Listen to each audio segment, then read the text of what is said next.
Hi, welcome to the California CEDAR sponsored Communities of Practice series.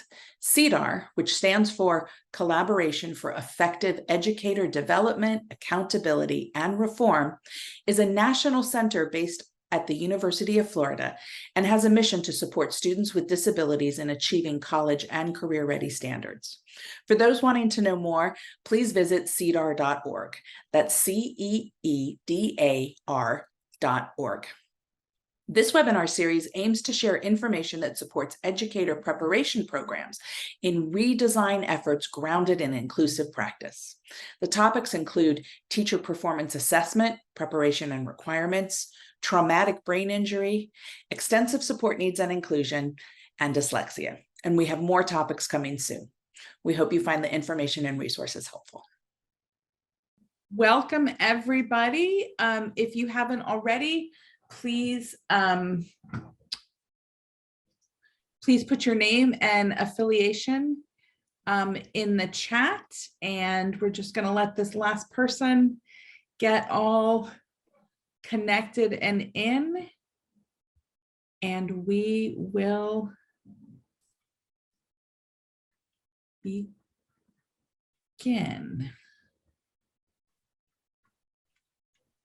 Okay, well, I think that person's taking a little bit. So welcome to, this is our fourth community of practice meeting. This one is on the edTPA. We did one earlier on the CalTPA for those institutions involved with that new assessment. And this time we are going to be talking about the edTPA. So we're really pleased to have everyone here. Before we get into that, just a little bit about the CEDAR Center. So the CEDAR Center, CEDAR stands for Collaboration for Effective Educator Development, Accountability, and Reform. And so this community of practice has been funded by a grant through the CEDAR Center.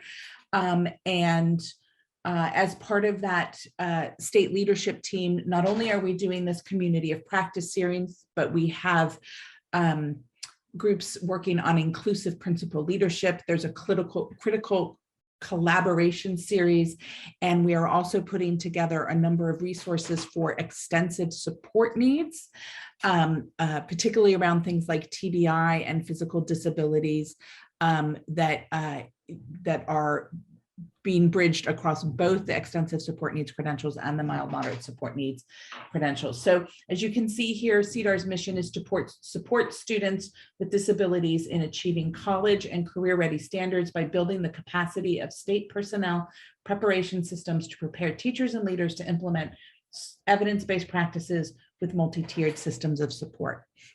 So with that, I'm going to turn this over to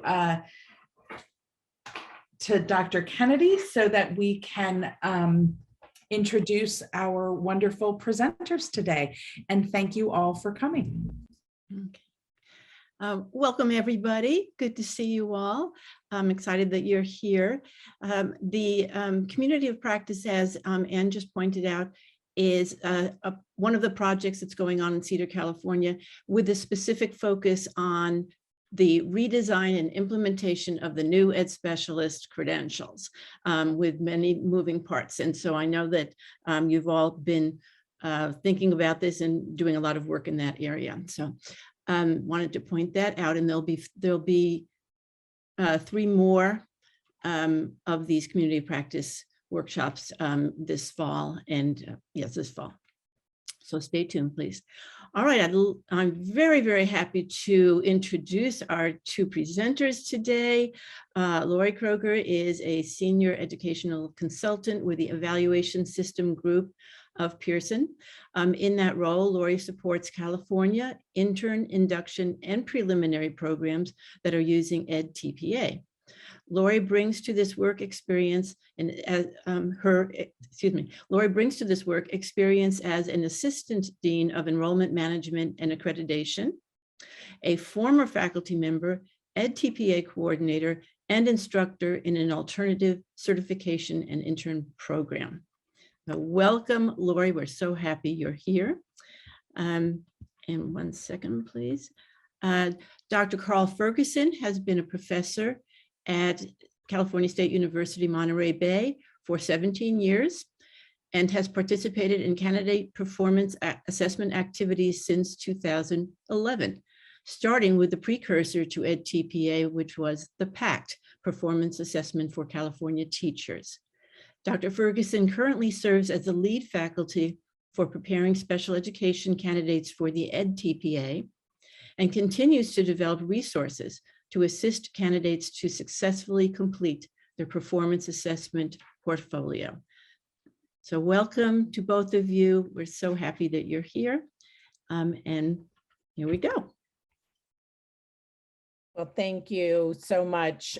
We're very happy to be here today. Thank you to the CEDAR organization for inviting us to come and present. We're very grateful for this opportunity and your help connecting with the California community. So yeah, we're very excited to be here today. Let me just get this deck. Okay. And it looks the right way. Yes, it does. Excellent. Thank you. I told folks earlier, I'm in the upstairs office today, and this one just never quite cooperates like the downstairs one does. So thank you. So Carl and I are here today to talk with you about the Special Education for California handbook. I put deep dive. I probably should have put something like a quick dive, maybe a shallow dive. We're not really going to dive deep today, but we are going to take a look at all the requirements, what candidates need to do, and then also some of the rubrics as well. So if I could ask everybody who's here while I'm kind of reading this next slide, I'm going to read you a very boring legally required NDA. But while I'm doing that, if you could be thinking about kind of your current level of experience with edTPA, it doesn't matter if it's a special ed version or any version, just kind of like, where are you on this scale? And let's use a 5-point scale. So 1 is like, never heard it, never saw it, don't know what you're talking about. And a 5 is like, I've been supporting candidates with edTPA in other fields for many years. I got this. So somewhere in there, and that'll give Carl and I a little bit of an idea of like who's here and where we should start. So like I said, I'm going to read this kind of legally thing here to you. edTPA is a trademark of Stanford or its affiliates. Use, reproduction, copying, or redistribution of trademarks without the written permission of Stanford University or its affiliates is prohibited. The information contained in this slide deck and webinar presentation is restricted to authorized participants in edTPA at or above the exploratory level. The information contained herein may not be distributed or disclosed in any manner to anyone who is not participating in edTPA at your education preparation program. Such disclosure includes posting the webinar material to a public, organizational, or non-secure program website or other public repository or network drive. So when my career with edTPA fails, I can get a job reading for TV commercials for car dealerships or something, right? That's my backup here. So what this all is, folks, is we're going to be able to share the slide deck with you. We just ask that because it is the property of Stanford University, that you make sure that if you want to share this with any of your colleagues or even your candidates, that you can do that, just doing so in a secure manner. So through a LMS that your campus may use, Google Drive, SharePoint, whatever you use to securely share files amongst each other is fine. So real quick, this is kind of what Carl and I put together for you today. We're going to do a quick review of the handbook and the rubric structure. I want to just kind of orient you to that. And then we're going to look at, you see, I did put quick dive here.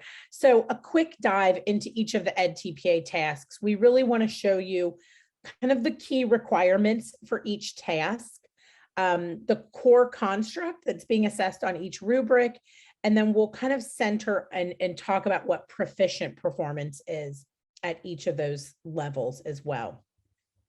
So I'm just going to take a quick look at the chat and just see like what folks had to say.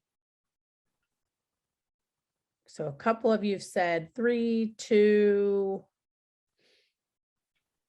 Tommy, you're higher than a 3.5. What are you doing here? I know you.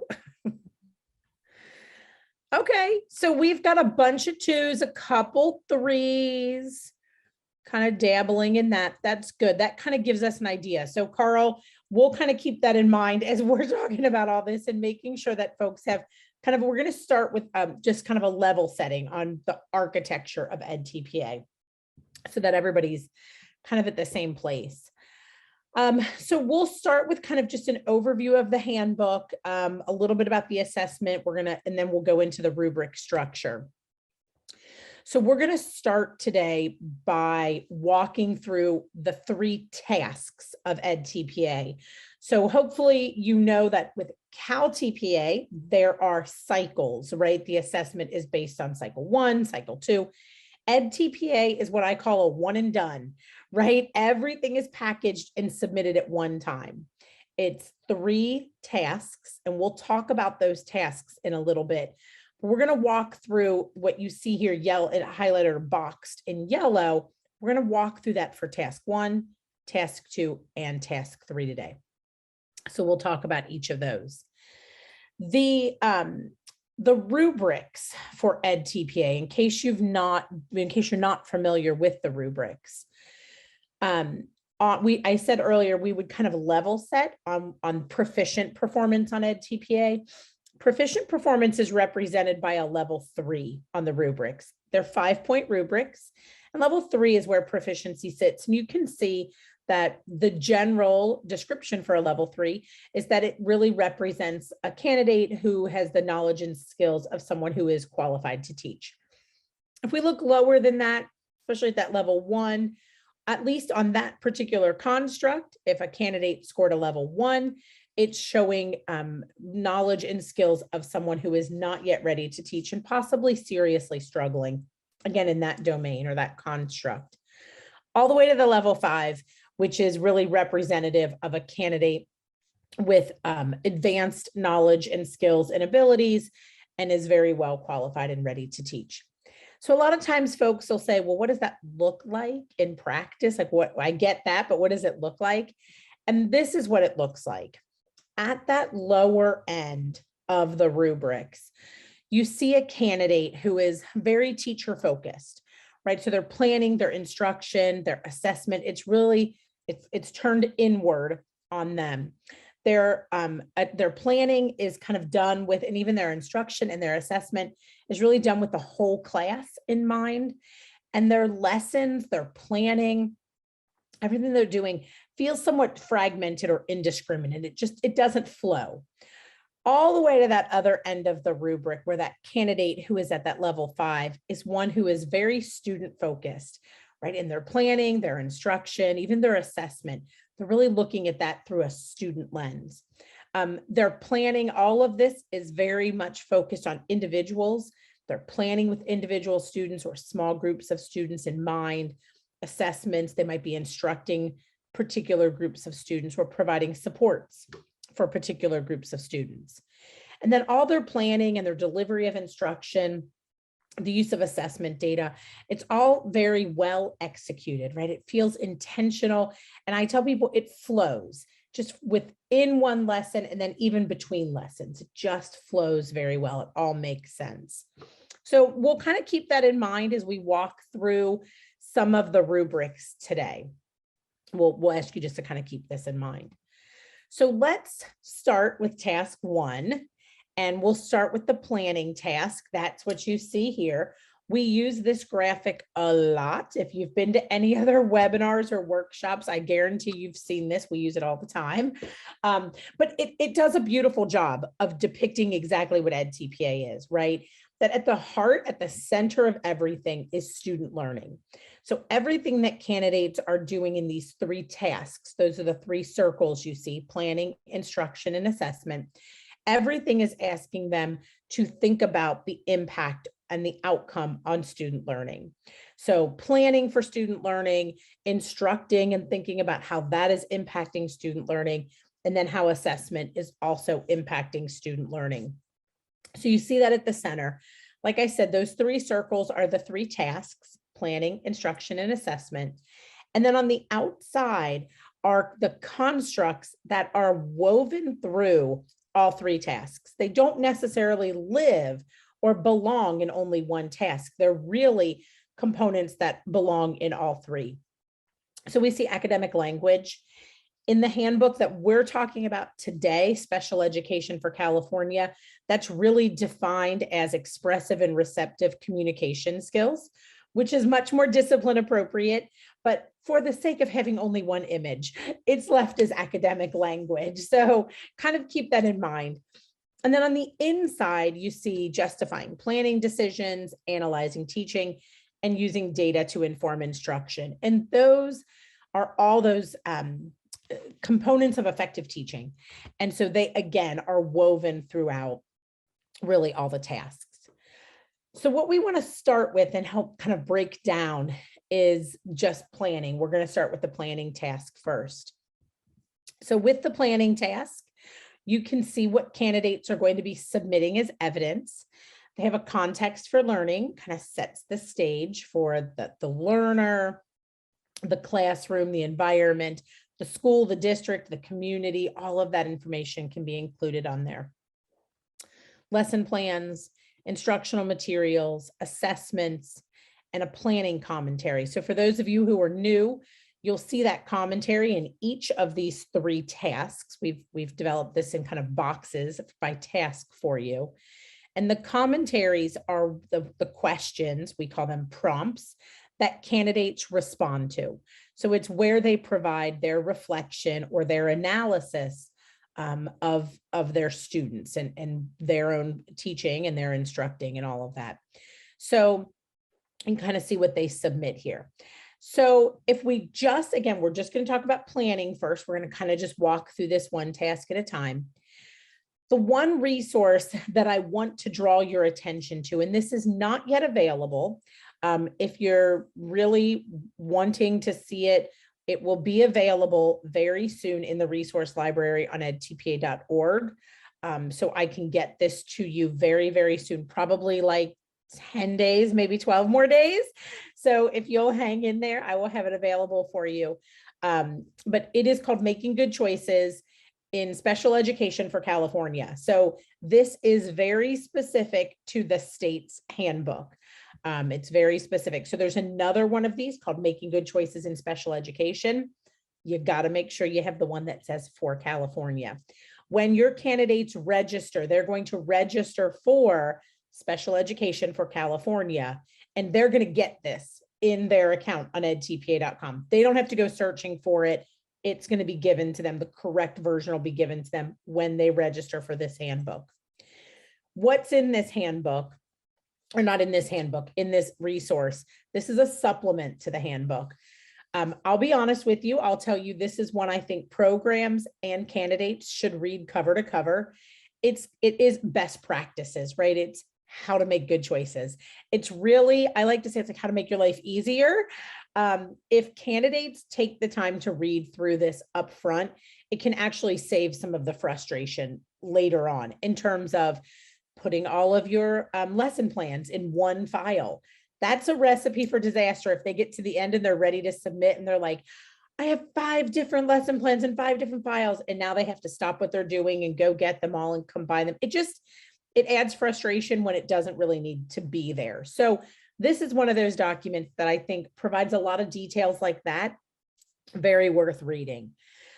What I have on the screen for you over here is the prompt rubric alignment so that you can see it's a little messy, right? It's not necessarily a one-to-one relationship here, but for rubric 1, it's prompts 1A through D. For rubric 2, it's prompts 1A through D and 2A through E and 3A through E. So that's why this chart's kind of helpful, because it's going to help you and your candidates kind of figure out where is my answer that this rubric is being scored on, right? What's the scorer using to score this particular rubric? And this shows you that. So again, I'll have this available to everybody in the resource library mid-October. So in the handbook, we're going to switch to the handbook now for a minute. In the handbook is structured with kind of a what do I need to think about and what do I need to do for each task. So kind of setting the stage for candidates, like, what do I need to think about before I get started, and what do I need to do? So I've just listed these here for you. What do we need to think about? What do candidates need to think about? What their focus learner knows and can do, what they're still learning to do, what kind of progress they need to make in order to make progress toward that learning goal. So what do they need to do in order to be moving toward their learning goal? What important knowledge or skills does the focus learner need to develop? You can kind of see those. I have a few more here. What instructional strategies or learning tasks is the candidate going to use to support learning and communication through the learning segment? How are they going to monitor and record their focus learners' progress? And how is the teaching that they propose, how is it informed by what they know about their focus learner, right? What do they know about their focus learner from their IEP goals, from their prior learning, from baseline data, from collaboration with others? What do they know about that student that will help them as they plan their lessons? So looking at the what do I need to do, this in the handbook is actually written like a checklist. It has boxes out front. I used to tell my candidates, print it out, have it sitting there and use it as a checklist. Like, make sure you're doing all these things. So what I've done, this first task is going to it's going to feel like it takes us a long time to get through. It's because I'm just kind of setting the stage for everything with you. So these are all the things they need to do. I actually have slides with more information for each of these. So you can see we're going to talk about selecting a single focus learner, the context for learning, video permissions, that kind of goes without saying, identifying a learning goal, obtaining baseline data, identifying the communication skill, and then designing a learning segment. So let's jump into some of those and we'll talk about that. So for this handbook, this is one big difference. If you're used to working with edTPA, one big difference you're going to find is that the special education for California is a single focus learner. It's also a single focus learner in the national version of the special education handbook. So this isn't a big departure from what folks are used to across the nation. And I'll point out to you later when we start talking about some rubrics, why this needed to be its own handbook. The changes are so minor, but the minor was impactful and meaningful enough that we felt like a whole new handbook was warranted. So a single focus learner, that focus learner must be a student with an identified disability. That's an easy one. These are candidates who are earning an ed specialist credential. That's who they're working with. The candidate also needs to make sure that that focus learner is a child or a student who is an English learner, or if there are no English learners, then a focus learner who is challenged by academic English, including early literacy or early numeracy. So that component as well. So if they don't have an English learner on their caseload or in their class, that's fine. They should just pick a child who or a student who does have who is struggling or challenged by academic English. And then the third criteria is someone who is from an underrepresented group or a group that needs to be served differently. So a lot of folks have said, well, who is this? What is this? How do you define this? This is actually a requirement through the CTC, right, through the TPEs. And this is broadly defined on purpose, right? It's not for me to say who is underrepresented or who needs to be served differently. But as in conversations, as we've kind of talked about this with folks, out in the field for a while, this might be a student who has suffered trauma. The candidate does not need to say what that trauma is. There's no disclosure needs to happen here. That's not the point. They just need to acknowledge that this is a child who is part of an underrepresented group or group that needs to be served differently. So maybe this is a kiddo who has experienced trauma in their life. Maybe they're currently experiencing homelessness. Maybe they are from a single parent household, and that's a new event in their life, right? That's something new. they might need to be served differently because of that. But that's being in a single parent home might not be someone from that child might not need to be served differently, depending on how long ago that occurred and how stable that is, right? So that's why this is really challenging to define and say, this is a criteria that would be across the board. So I want you to kind of think about that. In California, I know we've talked about the kiddos whose communities have been impacted by fires, right? Those are also kiddos who would fit into this. There's just so many criteria. Kiddos who's maybe are in families where there are multiple children with disabilities, or a parent that has a disability.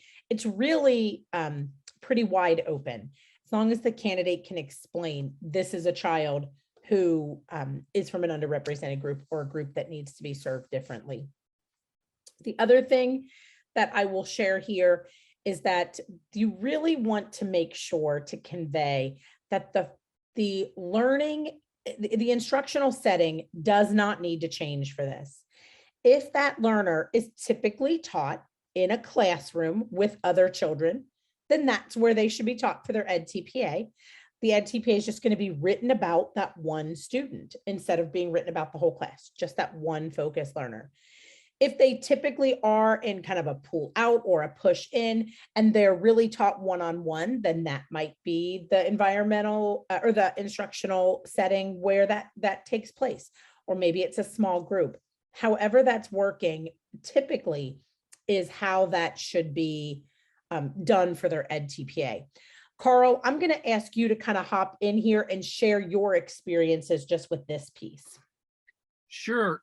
One of the things that I would add to what Lori's talked about is that, especially in our region, which is kind of like the north central part of California, I would say that any kid that's being served in special ed, it would be considered underrepresented unless they are in a private school where there are lots of resources. I would say that that's a little bit of a different perspective than what I would see in Southern California, where there are a lot more resources for delivery of special ed services than there are in our area of the state. And so that's another way to think about underrepresented, underserved, that may be very different across the state. And so you really have to kind of look at what is the service delivery model for your particular region. I would say also that unless you're in a private school, all of our public schools are generally serving English learners more than other states. And so that's almost rarely a difficulty for our candidates to identify a student that's an English learner.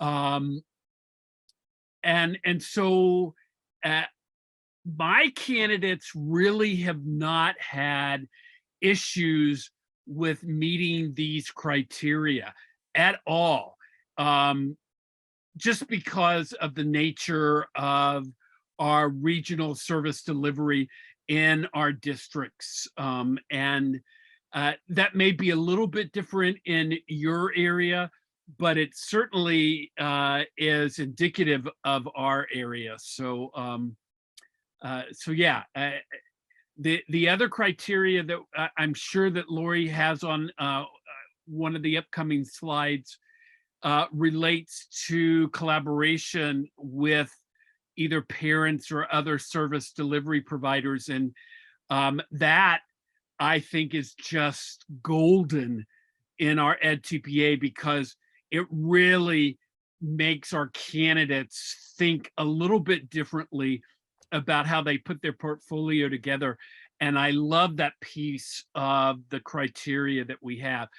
In fact, I would say that all of these criteria are great for our candidates and focusing them on students that really need that little bit of extra instructional boost. And we can talk more about this especially as it relates to IEP objectives, et cetera. But we are already half an hour into our hour and a half presentation, and we've got lots more. So I'm gonna shut up and let Lori take back over again, because we don't have a lot of extra time. It's funny. It's true. I know I was looking at the clock and was like, snap, we got to keep moving here. I promise task 1 is going to feel like we spend so much time on it, but tasks 2 and 3, because they build on task 1, I promise we're going to get through them. Lori, would it be appropriate for us to say, are there any really immediate and burning questions that we can answer before we move on? Yeah, we can absolutely do that. And then we can definitely pause at the end of task 1 as well. I kind of felt like that. Go for it, Deborah. Hi, I have been on a team supporting edTPA's cycles 1 and 2 throughout the years, and hopped onto this as we're about to support interns in the ed specialist world. But can you confirm, this is news to me, that there is only going to be one version, not two?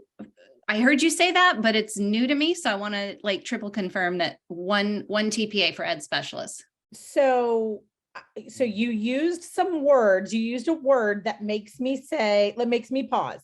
You talked about the cycles, right? Cycle 1, cycle 2. That is Cal TPA. Right. This is ed TPA. So this is slightly different. So I just want to make sure you're in the right spot and that we're talking about ed TPA. That's kind of the first thing.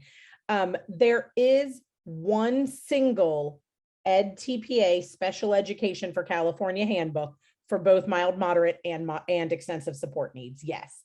So it's the same handbook. And you're going to see as we walk through several more slides, it'll say, for mild, moderate candidates, this is the requirement. And so it provides kind of a little bit of distinction between what is required for mild, moderate, and extensive.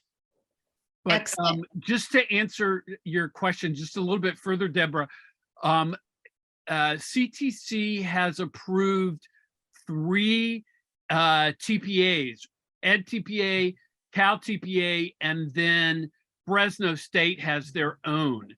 So there are 3 TPAs that are approved by CTC, Cal TPA, edTPA, and the Fresno State one. So and this is the Fresno State one, or? No. This is separate. Got it.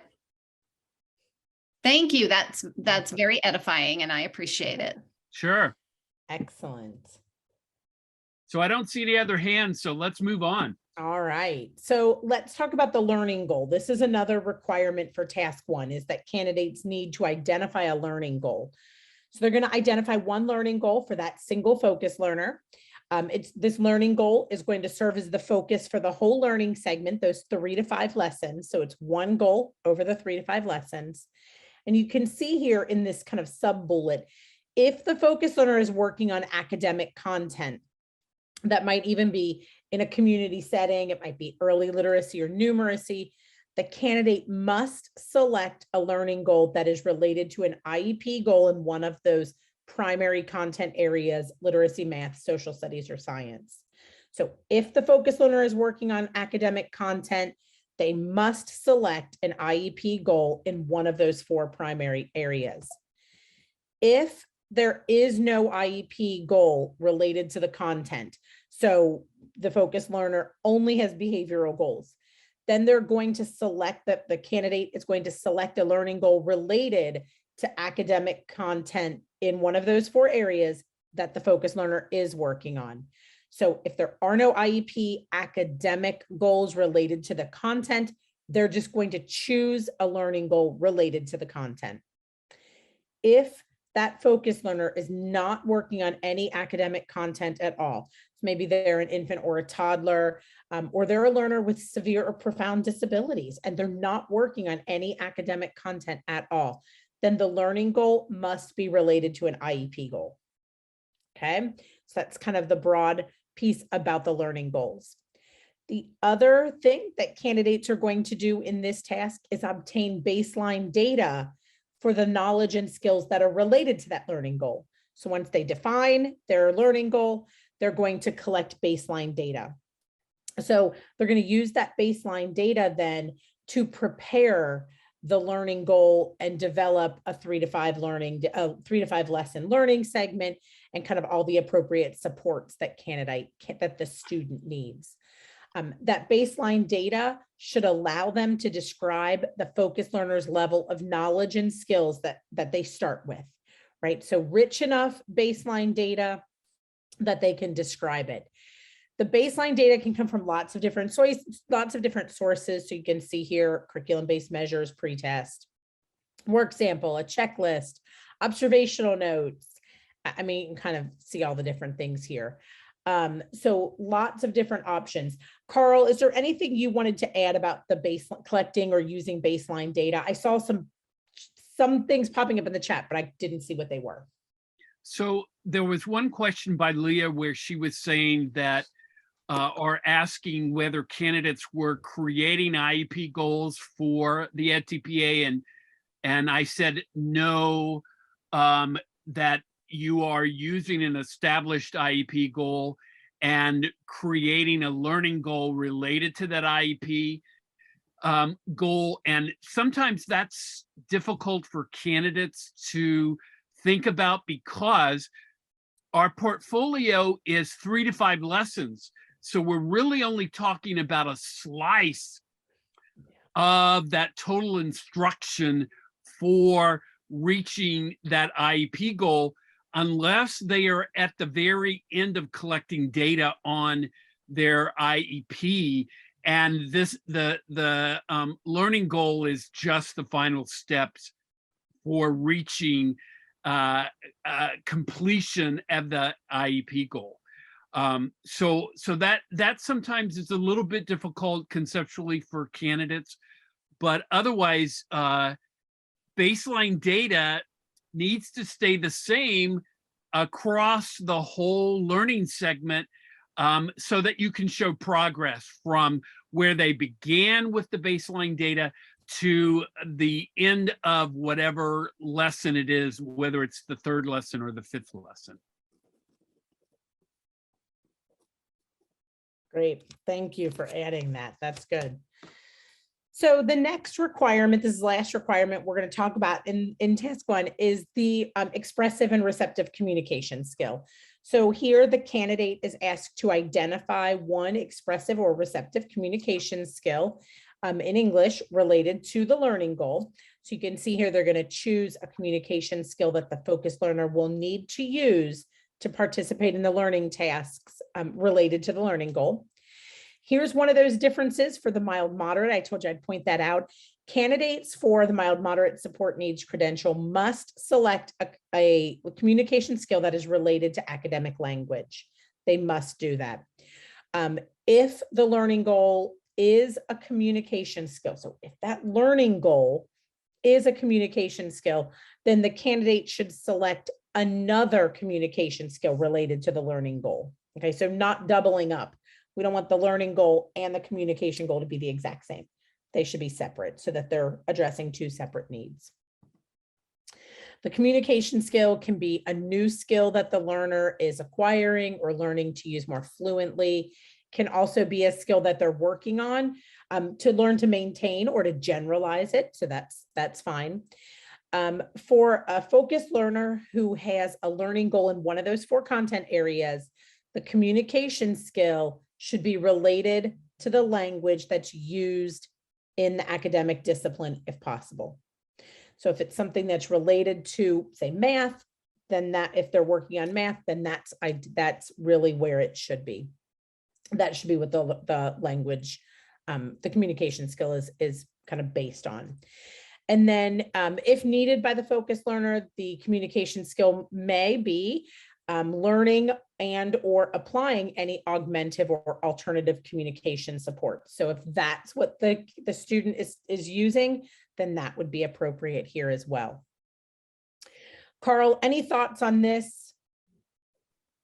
No, I think it's pretty self-explanatory. The only thing that my candidates sometimes struggle with is trying to relate academic language concepts with the communication skills that we are wanting them to focus on, particularly for our more intensive needs students.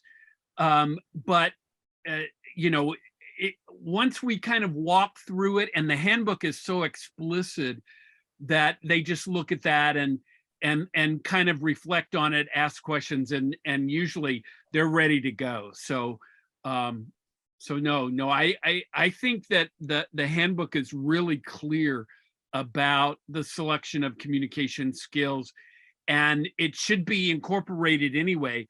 And I love the fact that with mild moderate needs, that we are focusing in on academic language, just like with general ed, both elementary and secondary.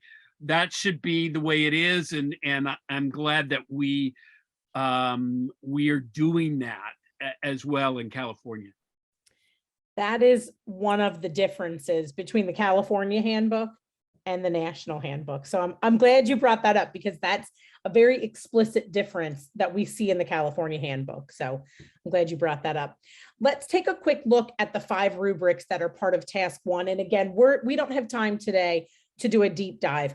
Deep dives take us about 4 hours. So we're going to do a shallow dive, or a quick, we're going to tiptoe into the shallow end here, kind of the 0 entry pool, if you will. So we're just going to take a look at just what is the construct being assessed, and then what is performance at a level 3, because remember, level 3 is proficient performance. So we'll just kind of dabble in today. So rubric 1 is planning for alignment and development of knowledge and skills. And so here, the kind of the guiding question in that sort of brownish grayish box is, how do the candidates' plans build knowledge and skills for the learning goal aligned to an IEP plan goal? Okay. And so at level 3, we see that the identified individualized education plan, the goal, the standard, the lesson objectives, the plan supports, the learning tasks, the materials are consistently aligned with each other. This is something that in all edTPA handbooks, it's the very first rubric. They're all the same, discipline specific language, but the idea of that alignment is the same. And I'll share with you that if that alignment kind of gets out of whack here at the beginning, it can be very hard to dig out from that if it's not aligned. You're going to see, as we go through these, you're going to see this alignment come back time and time again. And so if they don't have, if the IEP goal is this, and the standards are that, and the objectives are this, and they're doing this, and they're assessing that, it's going to be really hard to kind of come back from that. So kind of keep that in mind. The other thing that you see here on level 3 is that all lesson objectives include clearly defined measurable outcomes for the focused learner's performance. That's pretty typical in special education and working with this population, but it needs to be very explicit. So all the objectives need to be very clearly defined, have clearly defined measurable outcomes. So something else to kind of keep in mind. Rubric 2 is the single rubric that has the biggest differences between the national version and California's version. So this is planning, challenge, and support for the focus learner. The question is, how does the candidate use knowledge of their focus learner to tailor strategies to provide and support access to challenging curriculum and instruction for the learning goal? The first part of this is that the learning tasks and the provided support strategies are appropriate. They reflect the focus learner's strengths and or their needs. So both or just one. And then the bottom half of this is that the candidate provides a clear description of what they shared or what they learned, with a general explanation of how it informed the outcomes and the supports for their focus learner. That right there is about the collaboration. I know the word collaboration isn't in there. If you look over on the rubric or level 1 of this rubric right over here, let me just show you right here, you'll see collaboration is here. It's not, that word is not repeated on levels 2, 3, 4, and 5, but that's what that is referring to. It's referencing the collaboration that the student or that the candidate has had with others who are supporting this student. So that might be other teachers, other education professionals, paraprofessionals, parents. It might be other individuals who work with the students. So maybe occupational therapist, speech therapist, anybody who's working with that student that can provide some information about the type of supports that that student needs in order to meet their learning goals. All of those are kind of fair game. So that, even though that word collaboration, again, isn't repeated on levels 2, 3, 4, 5, that is exactly what it's referencing. So I just wanted to make that really, really clear for you so that you see that.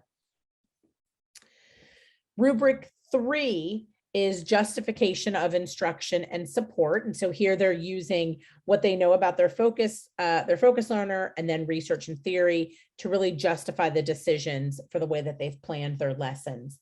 And so at level 3, they're making general connections to the focus learner's strengths and needs. And you see the and is there, not and or this time, but the conjunction is just and. And they have some research and theory and or theory there as well. Folks often ask, like, what does general connection mean? Like, what's that mean? So I'll say this, and then I'll also direct you to another resource.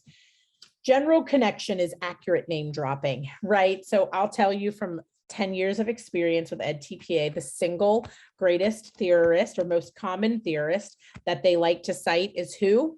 It's Vygotsky. This man's rolling in his grave. I promise you, his name is cited more by edTPA by edTPA candidates than any place else ever. They all love to cite Vygotsky, not necessarily incorrectly, but that's who they love to cite. And so as long as they're accurately name dropping, that is a general connection. It's when they get more specific, oftentimes more specific about either working with a child with a particular learning need, working with a particular type of curriculum. So maybe a theory about how to teach math. Those oftentimes, it just because it is more specific, it helps them be more specific as well. But that general connection is quite literally accurate name dropping. So it's correct. Vygotsky makes sense. That's okay. That's going to get them accurate name dropping for that theory and research part here. Rubric 4 is the rubric about supporting the focus learner's receptive and expressive communication. And so here the candidate is asking, how have they identified and supported a communication skill? And at level 3, the candidate has identified some planned supports that are going to generally facilitate the focus learner's use of that communication skill. Again, here's that word generally, and like, what does that mean? Anytime you ask yourself, well, what does generally mean versus over here, we have specific planned supports, right? Or down here, sometimes it'll say like vague. I would direct you to the understanding rubric level progressions, URLP. And Carl, can I ask you to put that in the chat, just the understanding rubric level progressions, just so folks know like what are we talking about here? It's a document, again, it'll be available mid-October. And what it does is it breaks down the levels of the rubrics. So it differentiates like, what is a 1? How is that different from a 2, and a 2 from a 3, a 3 from a 4, so on. So URLP, understanding rubric level progressions. Rubric 5 is assessing candidates' ability to plan assessments that monitor and support student learning. So at a level 3, their assessments, including the baseline data and their daily assessment records, are all aligned to lesson objectives, and they provide evidence for monitoring the focus learner's performance. So that's kind of that level 3 performance. Oh, and you can see it's at different points in the learning segment. So it's not just a one and done, right? But at different points, they're really monitoring the students' progress at different points in the lessons. So that's task 1. So I'm going to stop for just a second because that's a whole lot of information. And I know we are running low on time. I promise we're gonna cruise. I promise. But any questions about task 1?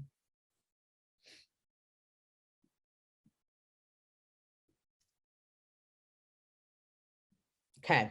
I'm not going to do a good long teacher pause. I'm going to like violate that rule and just keep moving. And if you have questions, toss them in the chat. I promise we'll get to them. So let's talk about task 2. Task 2 is the instruction task. This is where they're instructing and engaging their focus learner. We're going to walk through something very similar, kind of what do I need to think about? What do I need to do? We're going to walk through that as well. And just to situate you, we are here. We're in the instruction task. So they've now done all of task 1. And by the way, if you are new to edTPA, really the way it was designed, in my advice, is that they button up all of task 1, get that commentary written, get everything ready for it, put it off to the side, then tackle task 2. Because really they're not going to change their planned teaching. I'm going to talk to you when we get to rubric 10 about what happens if they've had to change something. So bear with me on that one. So again, we're now going to be in the instruction task. What they submit, their video clips and their instruction commentary. So easy peasy. So we're going to hop right into task 2. Here's that prompt rubric alignment. Again, look, I told you we'd be moving through this quick. So that's why we spend a lot of time up front. We can move through these quicker. So now you can see the prompt rubric alignment. It's a little bit more one-to-one here. In general, you've got rubric 6 is prompt 3. Rubric 7 is prompt 4, rubric 8 is prompt 5, 9 is prompt 6, and 10 is prompt 7. So a little bit easier, a little bit cleaner to follow here. So what do I need to do? I only have one what do I need to do slide for this because it's teaching, right? You're going to teach. What are some other things you need to do? Obtain video permission, of course. Identify the lessons to video record. They're going to video record their teaching. Again, I'm going to say this just again, if they typically teach in a one-on-one setting, then that's fine. That's what they can record. But if they typically teach in a small group or a full classroom, then really they should be recording in that. It's very clear when a kiddo and a candidate are like in a different room doing one-on-one instruction and they've never done that before. Like they both just, it's very clear, like neither one of them are smooth. They're like, why are we here? What are we doing? And why is this different today? So we really do advise kind of wherever the typical environment is where they should record. What they're ultimately providing is either 1 or 2 video clips, their choice. In those video clips, the candidate and the focus learner must be seen and heard, so keep that in mind. And they must be continuous and unedited with no interruption in events. So what that means is that when the candidate starts and then stops their video, let's say they have 40 minutes and they want minutes 11 through 20 for their video clip. They're going to trim off minutes 1 through 10, all of those minutes, and then 21 through 30. And what they're left with is an unedited clip. That's what they're going to submit. Folks ask a lot, should they submit one? Is it better to submit 2? I mean, I'm going to be really honest with you. I've been in education my entire adult life. And some days I bring my A game and some days I do not bring my A game. And I think it can be really challenging to cram all of this into one video clip. I've seen it done. I've seen it done beautifully. But I've also seen it where there's been some missed opportunities. So I used to tell my candidates, well, I mean, how many minutes do you need to meet rubric 6, 7, 8, and 9, right? If it's not all in one clip, then pick a different clip as well, right? Maybe you had a great something for rubric 6 and 7 on one day, and you had something great for 8 and 9 on another day. Then use those. So there's no great answer, except I'll say, I would take both opportunities to provide the evidence. So Kate, thanks for asking that question. I just saw it pop up. The total number of minutes, you're going to have to forgive me. It's either 15 or 20. Carl, do you remember off the top of your head? It's 20 total. Thank you. Thank you. So 20 minutes total between the 2 clips. So however they want to divide that up is that. The other thing, I put this on here just to kind of put this in your mind, they might want to consider collecting evidence of their students' language use during this time as well, right? A lot of times when we're talking about students' use of language, especially if it's oral, it happens just naturally in the context of teaching and questioning and students interacting and responding. And so it just happens as a natural, very authentic part, organic part of teaching. And so they might want to think about, gosh, did I collect that? It's not evidence for task 2, it's actually evidence for task 3, but sometimes we find it in those task 2 videos. And so they just want to kind of have that sort of rattling around in the back of their brain, kind of like, hey, did my student use this language, while we were talking or while we were teaching?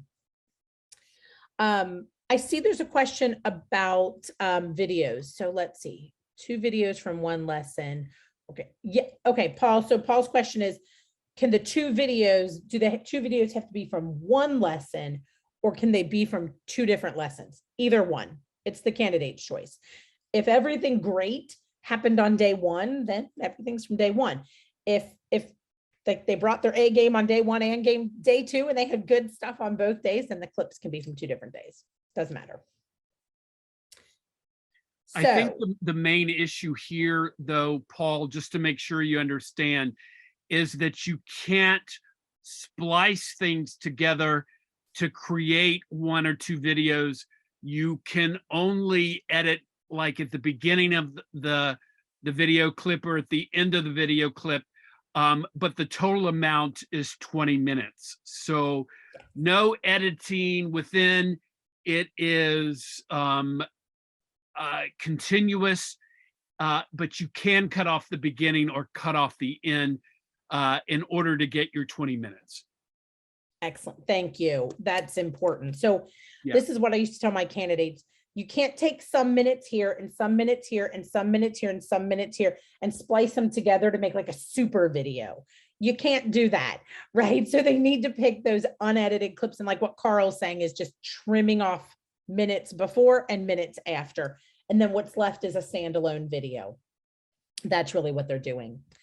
So let's take a look at these 5 rubrics from task 2. Rubric 6 is the learning environment. And here the candidate is demonstrating a respectful learning environment that supports the focused learner's engagement in the learning, right? So this is that they're at level 3, they're demonstrating rapport with and respect for all learners. So again, if there's other students in the classroom, and you see the and there, they're providing a positive learning environment that supports the learning related to that learning goal.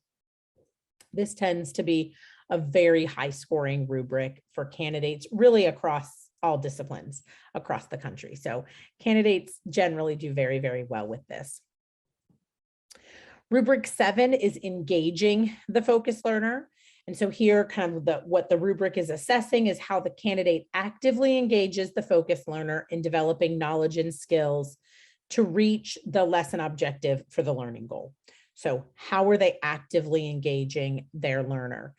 At level 3, you see that the candidate is using explicit strategies to actively engage the student in developing the desired knowledge or skills. So active engagement, very explicit and intentional. And then there's also a second criterion here that you see the candidate links the learner's prior knowledge to new learning. So this doesn't have to be anything magnificent. It can really be as simple as the candidate making it clear, making it overt and explicit.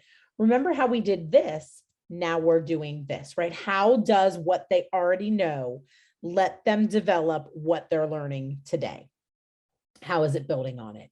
And so any ways that the candidate does that, they just need to provide that evidence as well. Rubric 8 is deepening learning. So here it's asking how the candidate supports the focused learner to develop a deep understanding of the knowledge or skills related to the learning goal. And so here the candidate uses prompts that provide the focused learner with an opportunity to respond, again, in whatever way is appropriate. This might be oral responses, this might be written responses, it might be pointing, it might be with an augmented or communication device, whatever's appropriate for the focus learner to respond, that's really what they're getting at here. And then also you see that the candidate provides the focus learner with accurate and specific feedback and an opportunity to apply feedback for subsequent responses. So they're not just having their student, their focus learner respond, but also giving them feedback that they can use to continue that deepening their learning through responses. Rubric, well, look at that. We have rubric 9 and 10 are flipped. So let me move over to 9. I'll flip those before I send this deck to you. So rubric 9, this is the last of the rubrics that whose primary source of evidence is the video. So rubric 6, 7, 8, 9, the primary source of evidence is the video. So here the topic is supporting and teaching learning. And the question is, how does the candidate support learning for the learning goal? And so at level 3, the candidate uses instructional strategies, plans supports, or materials in ways that match the focus learner's need in relation to the lesson objectives for the learning goal. Okay, and that's kind of what's happening here. So I'm going to say this just one more time, 6 through 9, rubric 6 through 9, the primary source of evidence is those video clips. They really want to make sure that they have evidence of these that they can talk about and write about and then point to in their video clips. So one of the recommendations that you'll see in the Making Good Choices is that candidates timestamp their videos and reference those timestamps in their commentary. So as they're writing about this particular rubric, they can say, in video clip 1 at minutes 7 through 10, you can see that I used, this particular strategy to help my student learn this particular content. So really thinking about making sure they have all this in their video clip. Rubric 10 marks a change in the way candidates apply or respond in edTPA. So rubrics 1 through 9 are very reflective in nature. They ask candidates to reflect on something. Beginning with rubric 10, and you see the word right here in the title, there's really a shift to analytical writing, not reflective writing, but analytical writing. And you see here the title of this rubric is Analyzing Teaching Effectiveness. And the question is, how does the candidate use evidence to evaluate and change teaching practice to meet the focus learner's needs? So a lot of folks will say, well, what is analytical writing? What does that look like? It's really where I take a piece of evidence or some pieces of evidence, I analyze them, I start kind of taking them apart, thinking about what I know from these pieces of evidence, what do they tell me? And then thinking about what I'm going to do with that. What do I do from this evidence? What is this evidence telling me I need to do? That's really what analytical writing is about, right? I'm looking at something, kind of taking it apart, making sense of it, and then I'm writing about, based on this, what does this tell me? So this primary source of evidence here is the commentary. They can, of course, refer to those videos, but the primary source of evidence is the commentary. I told you I would mention something else when we got here. And this is that if a candidate, we've all been teachers. I used to teach kindergarten many years ago, and then I taught college. I was taught in a college of education. We've all taught lessons. We've all planned lessons, right? We think we got it. We're like, I got this good lesson. And we get there and we're like, snap, this is not working, right? For whatever reason, either our students were further ahead than what we thought, or maybe they weren't where we thought and we need to back up a little bit. That happens. It happens to all of us. It's just part of teaching. If that happens, the candidate should not go back and rewrite task 1. They shouldn't go back and change all those lessons.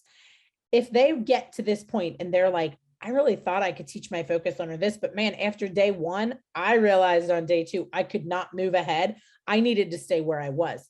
This is where they can talk about that, right? This is where they can say, look, as I was teaching or the data that day, I went and looked at that data from the assessment and we're just not ready to move on. So we're going to stay in this space an extra day. This is where they talk about that, right? because of what they know about their students. And a lot of times candidates will write about, and this is the only rubric I'm going to diverge off of level 3, because this is one where they do this a lot. They want to talk about like, well, I would provide better directions, or I would provide better time management, or I would provide, a different worksheet. Okay, those are all good things, but what, and Kelly Daly, I see you're here, so I'm stealing, by the way, your line, because it was the best way I've ever heard this described. If you can pick, if a candidate can lift their change out of their lesson and drop it into any other lesson any other teacher teaches, that's a level 2. So if I can say, I would provide better directions, or I would provide more time, or I would do, if it's very vague and it's very general, it's going to be at a level 2. What I used to tell my candidates was, you just spent a lot of time talking about rubric 9, right? Supporting students and learning strategies. You talked about rubric 8 and deepening student learning. You talked about rubric 7 and how you engage your focus learners. That's the money, right? That's what you want to really be talking about on rubric 10. How would you engage that learner differently? How would you deepen their learning differently? What other strategies could you use to help that learner learn that content? That's really where they want to be. So Kelly, I hope you don't mind that I just creatively acquired your terminology, but it really is perfect. If they can just lift it, it would fit in any lesson plan any teacher teaches. Gonna put them at a level 2 for sure. So something to think about. Carl, before we move on to task 3, any thoughts about task 2 that you want to share? No, I think we're good, especially looking at the time. We probably need to move on, and then we can come back if there are any additional questions. Yeah. Sounds great. So we're going to move into task 3. Again, task 3, same structure. What do I need to think about? What do I need to do? All those kind of things. Situating you where we are in the assessment. They've planned, they've instructed, now they're going to do, and the assessing has happened in the instruction. It's in those 3 to 5 days, right? It lives in that space. The task 3, the writing for that is what is separate. So what are they submitting here? Student work samples. They're going to be submitting their data from their students, evidence of the feedback, their commentary, and their evaluation criteria. So what do they need to do here? They're going to use the baseline data that they collected, the daily assessment records that they've kept, and the student work samples from their learning segment to analyze their focus learners' progress toward those objectives for the learning goal. Okay, so they're analyzing all these things. They need to address focus learners' strengths and needs in their analysis. You can see what they're going to submit a copy of. They're submitting their baseline data and the completed daily assessment records, okay, for each lesson, for all the lessons. The other thing they're going to do is, out of all the student work samples that they had, they're going to select one. So they're going to submit one student work sample that they analyze that helps them illustrate the conclusions that they reached in their analysis. So they really should analyze all the data that they have first, and then select which one work sample they want to submit. I think candidates sometimes do that in reverse. They're like, this was a good assessment, I'm going to pick this one, but it might not be the one that best helps illustrate the analysis that they have kind of concluded or come to through their analysis of work samples. You can see on here, if that learning goal is knowledge or skills related to one of the 4 primary disciplines, then the work sample should be a test, a performance assessment, or some assignment from the learning segment. That assignment doesn't need to be homework, right? It might be the independent practice time, right? Where the student is doing some independent practice during the lesson. It can be something like that. It can be something that was done as part of the lesson. It doesn't have to be an assignment that lives kind of outside of that. They are also in task 3 submitting the feedback that they gave their focus learner. what's really important here is that it has to be the actual evidence of the feedback, not a summary or a description of it. So if it was oral feedback, they're submitting an audio or video clip. They're not writing, I said to my student, da, da, da, da, da, but they're actually providing an audio or video clip of that. If it's written feedback, if their student, if it's appropriate, developmentally appropriate for them to write feedback to their learner, then it might be written on a work sample or on a rubric or something else, right? They can provide that way, if it's appropriate. They're going to be providing in this task evidence of their focus learners' use of the receptive or expression communication skill. This is that one that they identified back in task 1. Now they're going to provide evidence of the student's use of that here in task 3. And then you can see, again, just that reminder that for mild, moderate support need candidates or credentials candidates, the communication skill must be academic language. So I just put that back on here just so that you have that as well. So let's take a really quick look at these rubrics. Rubric 11, there's that word analyze again. Analyze the focus learner's performance. At this level, the analysis is really drawing on knowledge from the focus learner. It's addressing their strengths and errors, or the levels or types of planned supports. So you can kind of see, pay attention to these conjunctions because they tell a lot about the levels, right? They are very impactful, but they're really analyzing that analysis is really drawing on the focus learners, and it's helping the candidate understand the learner's progress toward those lesson objectives. On rubric 12, providing feedback to guide further learning. This is honestly always one I told my candidates. My expectation was a level 4. I'm a big believer in feedback. And so at that level 3, candidates are providing feedback that's related to the learning goal. It's specific, but it only focuses on the needs or reinforcing the strengths. I used to tell my candidates, my expectation was a level 4, needs and strengths is the only difference between a level 3 and a level 4 on this rubric.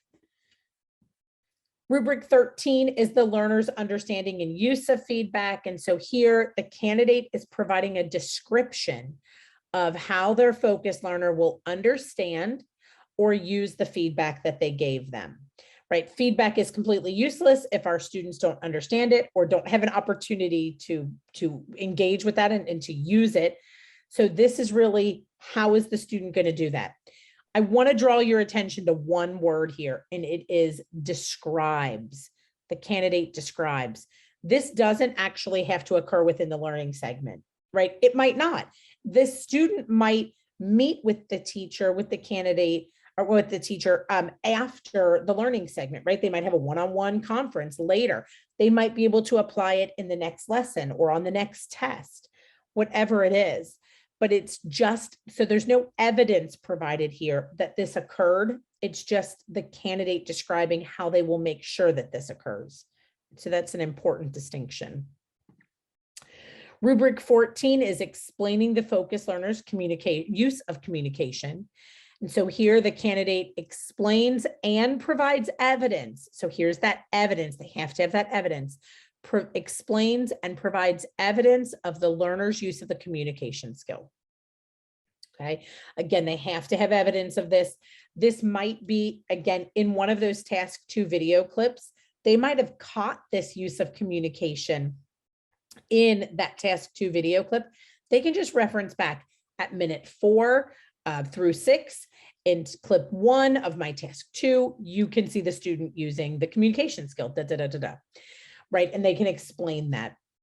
If it isn't as part of that task 2 clip, then what they can do is have a separate clip for task 3 that shows this. They can submit a separate clip. And then rubric 15, last rubric, using assessment to inform instruction. So here, the next steps at level 3, the next steps to improve or continue learning. they include general instructional strategies or supports. Again, everything's always related to the focus learner's needs and their current instruction. And then you see that connection to theory and research as that kind of secondary criterion here. And you see the words generally connected, right? So again, that's that accurate name dropping. So, Carl, thoughts on task 3? And then we'll open it up to questions in general. Yeah, let's since we have less than 15 minutes, let's open it up for questions. And then if there aren't any, then I can add some additional commentary related to task 3. I'm curious if there are questions that will come up that will in fact be focused on where I would want to talk about anyway. So let's open it up for general questions, and then we can add some specificity if we need to. Great. I have a question. Are we doing? Yes. Thank you, Lori, and thank you, Carl, very much. Very much. My question, this is from way back many rubrics ago, setting up the situation. So with our focus on inclusive practices and having our students be more and more in general education classes, right? So if that's where they're generally being taught, we have to get permission for all the other students, or we have to make sure they're not on the, I'm thinking back to National Board and how they do it. Right. So could you talk a little bit about how to do that? That's a great question. And Carl, I'm going to let you talk about the logistics. And Jenny, what I'll say is this: anyone who might be on the video permission should be obtained for them. So if they are teaching in a general education class, or they're part of a general education class, then yeah, they should be requesting permission from everybody in that classroom. Absolutely. Carl, do you want to talk about kind of how candidates have navigated this? So because, as you said, Virginia, we are in California trying to catch up with the rest of the nation, where we want education to be with our general ed peers. What has happened in our region is that most of my candidates that are teaching in the general ed setting are still doing small group instruction within the general ed setting. And so it's less of an issue than when they're doing whole class instruction.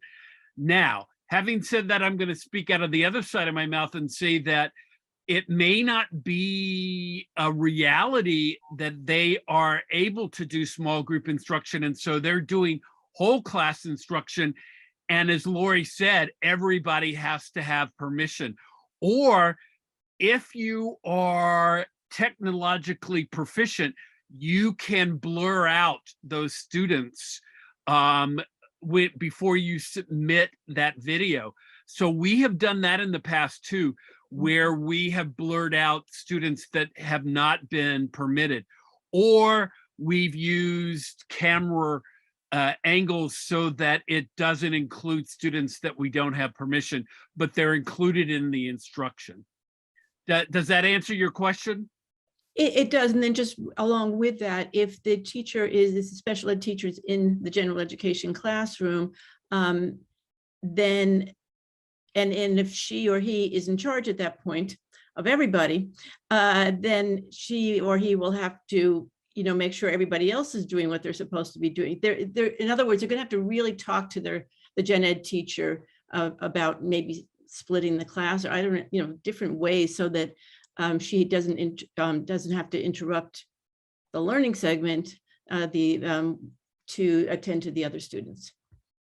Or the candidates need to really make sure that they are practicing whole group instruction so that it doesn't become artificial when they are teaching whole class and they are not attending to all of the students, and the class gets away from them behaviorally because it's not something that they're comfortable with and the students are comfortable with it. It's very clear in those video segments when that's something that they regularly do or when it's something that they don't regularly do.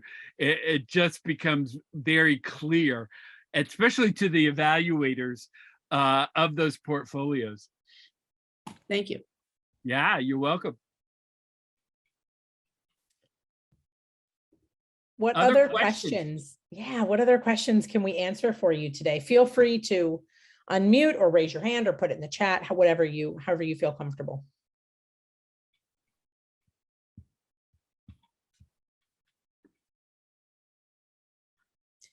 Not seeing any questions, I'm going to add something to task 3 as further explanation, because I think that this is really an important thing that my candidates struggle with in my region.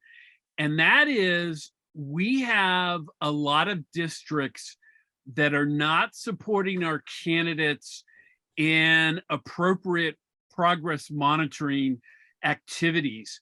And so we will have candidates think that they are progress monitoring starting from baseline on, but when you look at the data or when the data is presented, you're not seeing data that shows students moving towards success on the learning segment.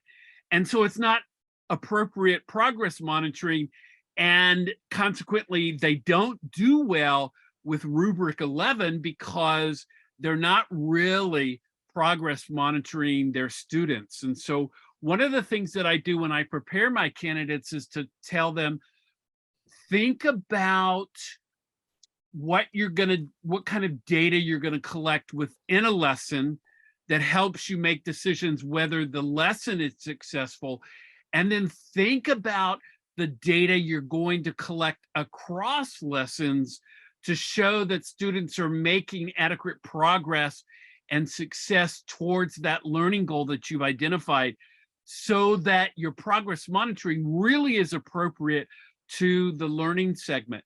And conceptually, that's not hard for candidates, but implementation is hard because our districts are not really collecting good progress monitoring data that helps candidates think about how successful their students are.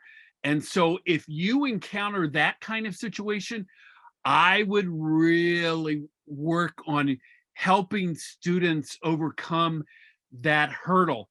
And it may be that you have to go all the way down to your MOUs with the districts to try to make sure that your candidates are able to collect the data that they need for their edTPA portfolio.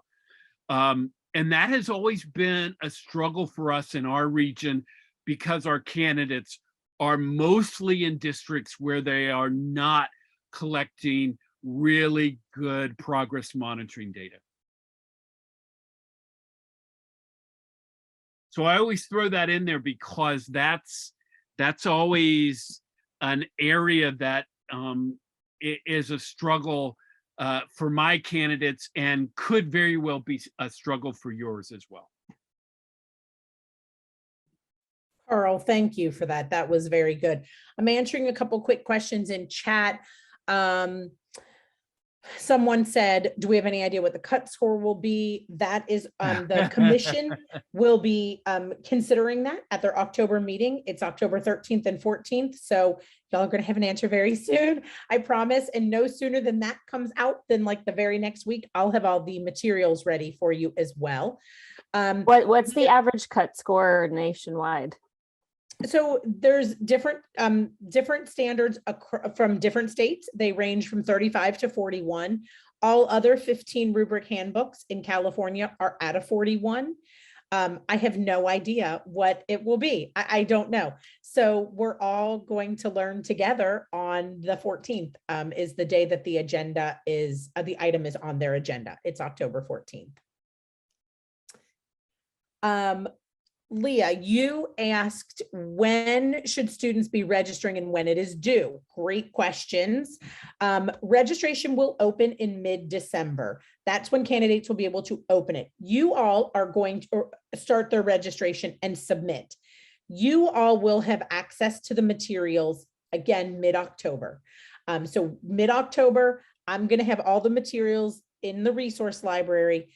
If you, and I'll talk about that in just a minute. You all will have access to them if you have an account on edtpa.org. If you don't, I'll give you my email address. We can talk about how to make that happen. You will have access to the materials. You can share them with your candidate. I know Carl and I have talked. He is anxiously waiting for everything. If you have candidates and you know they're going to be doing this assessment, like Carl, they've been doing this a long time. And so Carl and I, we've had an understanding from the beginning.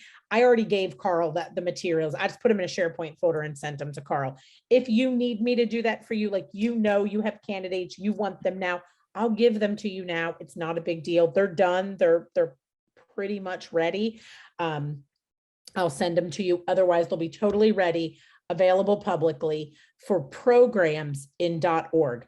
Candidates will get them when they can register in .com, edtpa.com in December. But in the meantime, you can do what Carl's done. You can take the documents and you can give them to your candidates yourself. They can start working on them. You can start walking through the handbook with them. All of that, you can totally start doing that now. In terms of when it's due, that's entirely up to your program. edTPA has rolling submission windows. They occur about every 3 weeks throughout the entire year. So it's really up to you. If you don't know anything about that and you want to talk about that, I'll give you my email address and we can talk about that too. Let's see. Paul, to what extent should reflections focus on all 5 lessons or mostly the one related to the video?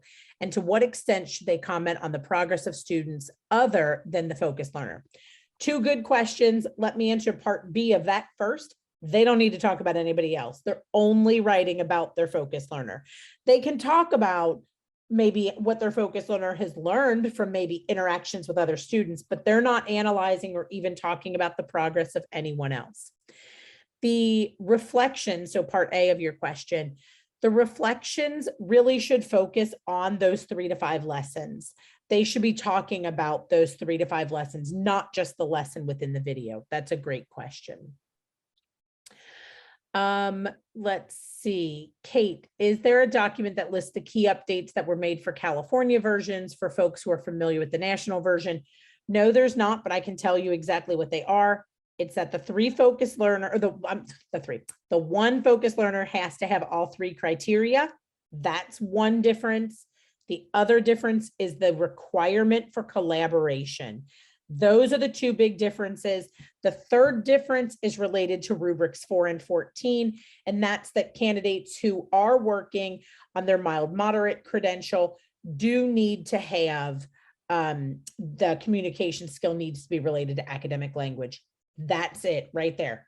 All 3 criteria for a focused learner: collaboration, mild moderate has to be academic language. That's it. Those are the differences. Yeah, that's it. That's awesome. Somebody asked for my email. Of course, I will give you my email. I am, for better or worse, I'm your person, is what I like to say to people. So you're kind of stuck with me. I'm your person. So if you do have questions, I'm just making sure I type this. I can't talk and type at the same time. Making sure I spelled my name correctly. Okay, there you go. You have my email address in the chat. If your program, if you want the materials now, I will tell you the state that they're in is they are almost they're finished, they're finalized, but accessibility is being applied. So some of the features of accessibility are not available yet. They'll be available in 2 weeks. What I mean by that is, like, if one of your candidates is using a screen reader, the screen reader might not yet, on the versions I currently have, pick up every bit of text. That's the biggest thing. There's some mouse overs in the handbooks where if you hover your mouse over a particular word, a pop-up, like a pop-up box pops out. those aren't applied yet either. They're in production. So if you are ready for the materials, shoot me an email. I'll connect you with, again, the non-accessible, not fully accessible versions. You'll have access to those fully accessible versions soon. And look at that, 4 o'clock on the money over here on the East Coast. We did it. Oh, thank you, both. Diana. That's very sweet. You're welcome. I love being California's person. Oh. Thank you to both of you so much, Lori and Carl. This was just fantastic. And the way you presented and then answer our questions and so forth is just so helpful as we're getting started. You know, this is a new part of our programs, really. And so even if we do have some experience with PACT or whatever, this is a new thing about thinking about every class and how we're going to get them ready for every single part. Thank you very much. I assume that because it will start in December, open in December, that means we should be, of course, talking to the people who are going to be finishing in spring 23. I mean, making sure that they do this. Yeah. And, you know, I know Carl has candidates who are like, he's already given them the materials. They're already working on it. Right. Okay. And so they're just going to wait until December to submit, and then they'll get their scores back. Yeah. So if you do have candidates that you want them to be doing this now, go ahead and reach out to me and tell me, like, Lori, I want the materials today. I don't want to wait for 2 weeks. I'll give them to you. And then like Carl did, Carl, you shared them through, was it Canvas? Yes, correct. Yeah. So Carl just puts them all, loads them all into Canvas, and then students go in and download them. And then they have the handbook and all their commentaries and everything. So can I ask another question then? So Yeah. Carl, do you do it? Let's say that they're doing student teaching next semester though. I mean, right now they might be in early field work or something like that. So I'm not talking about the interns. We have interns also, we have residency also, but it should be towards the end of their program, obviously, so that they have had as much coursework as possible to be able to do these different things. And then you show them how to, I mean, you give them the materials and so forth. Are there specific ways you incorporate it into your courses, for example, your methods courses and so forth? Right. So our program is set up so that we have an initial practicum, and they're introduced to the edTPA in the initial practicum. Then we incorporate the tasks within our methods classes, and then I teach the seminar at the end of their program that gets them ready that semester for submitting their portfolio. Okay. So then that's what most of them do, is during that last part. That's the only way they can do it, is to do it submitting their portfolio in the seminar semester. So they're getting grades for the things they're practicing. Correct. Okay. Okay, thank you. You're welcome. Carl, could you tell us more about what you do in that seminar? So we go through all the documents. I show videos of prior submissions of candidates that have been successful. We kind of analyze that. You know, one of the things that we can't do with edTPA is edit their work. So what we do is we talk more in generalities related to their own portfolios, but we can provide all the other kind of support except for really helping them edit their own work. They have to do their own work. They have to, that is part of the edTPA process, which is my understanding is a little bit different than CalTPA, where there is a collaboration between the IHEs and the candidates, and there seems to be much more assistance with work development for CalTPA than there is with edTPA. But that's generally what I do in the seminar. Did that answer your question? It did. Thank you so much. You're welcome. And Kim, it looks like we have your hand up. So you had mentioned that you expose your students in a seminar before your portfolio class. Can I ask, can you tell us more when they take that class in their program with you? Yeah, so we have 2 practicum classes, one at the very beginning of their program and one at their end of their program. And then if they're interns, they get supervision every semester. And so in the beginning practicum, we expose them to the edTPA, and they start collecting data in their practicum situation, which may be for interns, their classes that they're teaching as teacher of record. And then the final practicum, they are collecting their data for the submission of their portfolio. And then, of course, there are tasks within each of the methods classes where they are doing things that are the same as what they would be doing for their portfolio. Did that answer your question? So when you say practicum, you mean like student teaching? Is that No, what you're? no, Oh. we're not. We're not a program that have many student teachers. We have mostly interns. And so they are mostly teacher of record. If we have student teaching, then it would be considered student teaching even in the initial practicum, but it's really not student teaching like at the end of their program. It's a practicum that's at the beginning of their program too. So they really have, if they're not going to be teacher of record, then they have 2 practica that really constitutes student teaching in 2 semesters. Does that make sense? Yeah, thank you so much. Yeah. Oh yeah, no worries.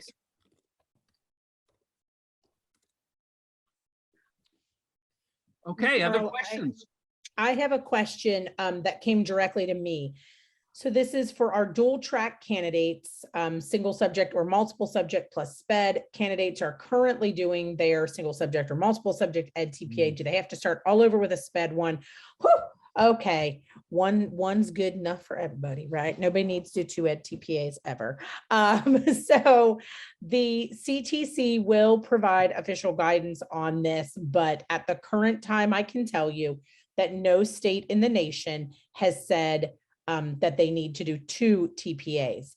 What we need CTC to weigh in on is which TPA they need to do. I know there was some talk, and Carl, have you heard specifically if they need to do the special ed or the content one? No. I In haven't heard fact, it either. Yeah, So Yeah. My understanding from that is that California has said only 1 TPA needs to be taken, but they haven't said specifically which one because they're trying to allow some flexibility. You know, the preference is that the TPA that would be taken that is the one that kind of covers the most TPE elements, right? So if you're getting your multiple subject and mild moderate credential, then you should do the mild moderate TPA. But they also understand that it's possible that you may be doing your main clinical practice during the time you're in a multiple subject classroom, not an ed specialist. So so my understanding is that there has not been specific guidance as to which one you have to take. And that at this point, they're just saying that as much as possible, candidate should take the one that covers the most TPE elements, right? So if you're doing mild, moderate, and extensive, you should probably do the extensive, but again, there's flexibility around that. I think we're still waiting for more specific guidance. Yeah, I have no experience with that because all of our candidates that have come into the SPED program come in with either a multiple subject or single subject credential and have not done the edTPA for either one of those. So they end up doing the SPED one. So we have not had any experience with that. And so, yeah, I think that we're going to need some guidance on that, because I think CTC is trying to move us towards dual credentialing. And so we're gonna definitely need some nomenclature related to that.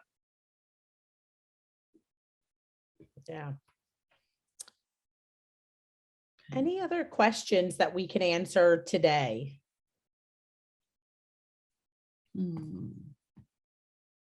I've checked the chat. I think we've got them all. I was looking at the chat. I think we're okay on the chat. I did put my email address in there. Please feel free to reach out to me if you do have questions. Again, if you want to see the materials now, I'm happy to share them with you. Yeah, let me know how I can help for sure. And then I will get the slide deck over to you guys, Ginny and Anne. I'll get that over to you later today so that you have it and can get that out to everybody. Perfect. And we'll share that out just as soon as we can. Great. Thank you both so much. It was so helpful and such great information that I'm sure really everyone really Fantastic. got a lot out of it. So thank you so much for taking your time and coming in and helping us out with this as we all get ready to take those TPAs. Absolutely. Very happy to Very be here. welcome. Carl, you are always appreciated. Thank you so much for being my sidekick on these. I love that we do these together. So thank you so much. You and me both. We really are such a great team. Thanks, Lori. Carl, somebody asked for your email address. Oh yeah, I'll type it in right now. Great. You've really moved us along. Speaking for all of our programs, I guess, that you've really moved us along to getting this going in a way that is good for our candidates, that we understand it, they understand it, so forth. Okay, this is so helpful. Wonderful. All right, well, thank you everybody for being here. And